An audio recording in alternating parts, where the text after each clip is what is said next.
He said the eye is poorly designed, like I believe I just heard a few moments ago. It's a poor design.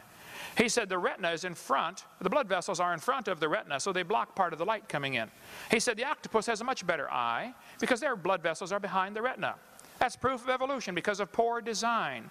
I said, Ed, we live in the air, okay? Air is a poor insulator for UV light. Your body needs the blood vessels in front of the retina because that's your last defense against UV light. Octopus live in the water, okay? Water blocks UV light. They don't need their blood vessels in front. Now, if you want to swap eyes with an octopus, you just go ahead and enjoy yourself, but you're going to be blind in a few days, okay? Their argument from poor design is like saying, well, God wouldn't do it this way, therefore it must have evolved. That's a lousy argument for evolution. That's a proof evidence, that's an evidence to me that we were originally perfectly designed, and all of humanity is just plain falling apart, folks. And yes, God's going to have to step in here pretty soon, and we're going to all kill ourselves, okay? Thank you so much.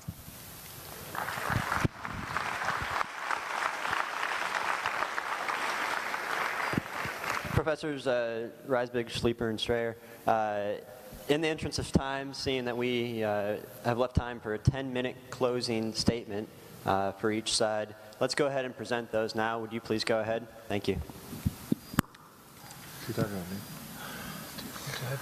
Okay, this is my closing, right? Yes. Okay, good. Well, this has been an interesting discussion that we've had. I wonder how we have all changed in our minds and thinking and knowledge of what we have talked about. We've talked about some good information. I've heard some bad information.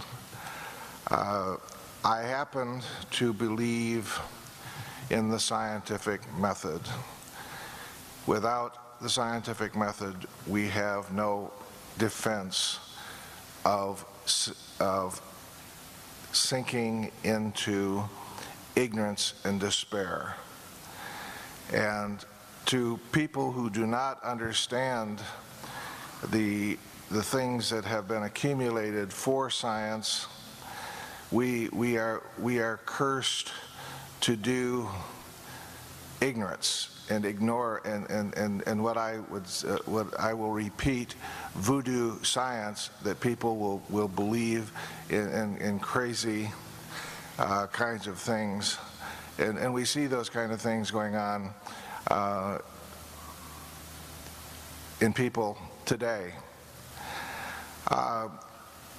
The one thing that we have is that we have knowledge, and we have a way of testing knowledge and putting to the test of a number of people, essentially, to evaluate and agree in what is as correct as we possibly can.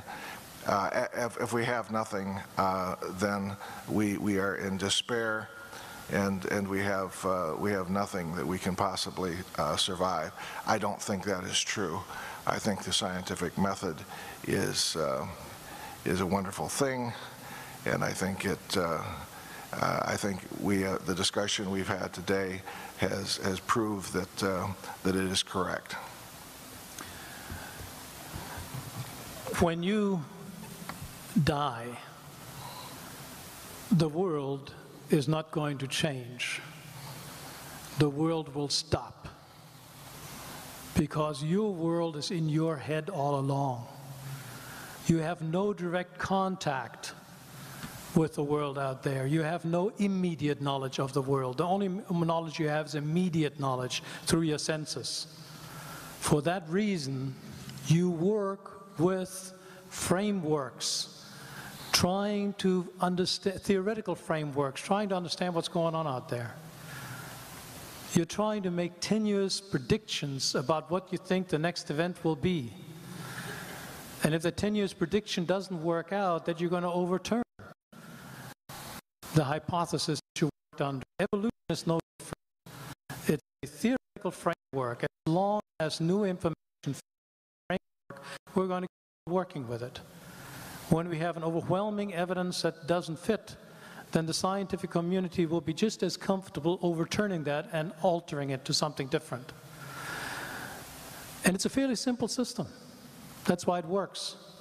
What we've been shown today is that we should throw that out, replace it with a spiritual being where we don't have any idea how it is interacting with the material world and that material world, which we can't really understand either.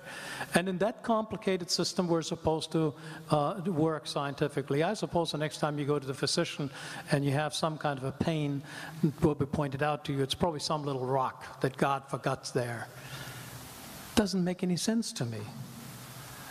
And what I want to say to conclude here, at the beginning, Dr. Hovind offered a general ethical principle, and that is that we have an inheritance of sin.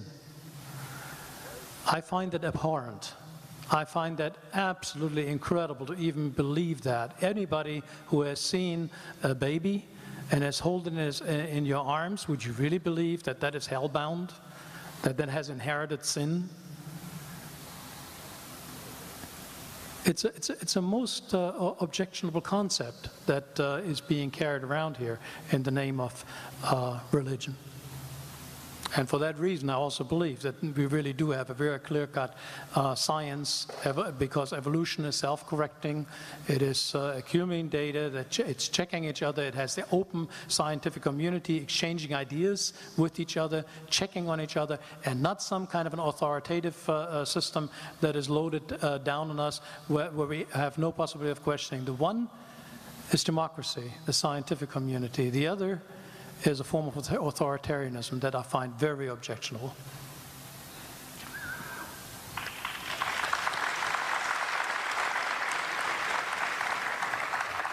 I'd like to quote from this creationist book for my closing. There's a section in here, 342, which says, "Scientific truths revealed in the Bible."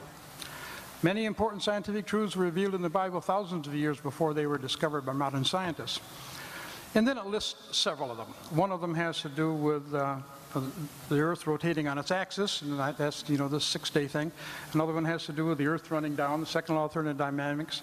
And there's some stuff about blood and water and that kind of stuff. But anyway, here is the proof from the Bible that the Earth rotates on its axis.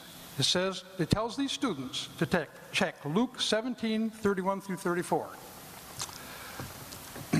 "In that day, he which shall be upon the housetop, and his stuff in the house, let him not come down and take it away. And he that is in the field, let him likewise not return back. Remember Lot's wife. Whosoever shall seek to save his life shall lose it, and whosoever shall lose his life shall preserve it. I tell you, in the night there shall be 2 men in one bed, and one shall be taken, and the other shall be left." I did not understand that. I called Becca. I said, "What does that mean?" "Well, you check with the teacher's manual to find out what that means." And they went right, and they came back, they said, "We're sorry, that's not mentioned in the teacher's manual." I said, "Well, is it a possibility, is a misprint?" They took that as an insult and said, "No, it's not a possibility," and click, they hung up. The second one. The universe is running down. To find out the proof from the Bible that the universe is running down, you go to Isaiah 51:6, and it says, "Lift up your eyes to the heavens and look upon the earth beneath.